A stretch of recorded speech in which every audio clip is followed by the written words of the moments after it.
రక్తహీనతకి పరిష్కారం ఈ వీడియోలో తెలుసుకుందాం. ఈరోజు మన టాపిక్ రక్తహీనత, అనీమియా అంటారు.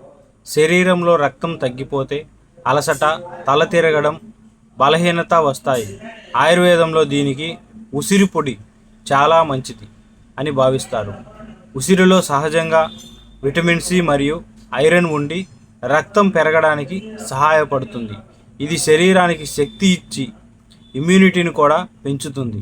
రోజుకు ఒక స్పూన్ ఉసిరి పొడిని తేనె లేదా గోరువెచ్చని నీటితో కలిపి తీసుకుంటే చాలా మంచి ఫలితాన్ని అందిస్తుంది.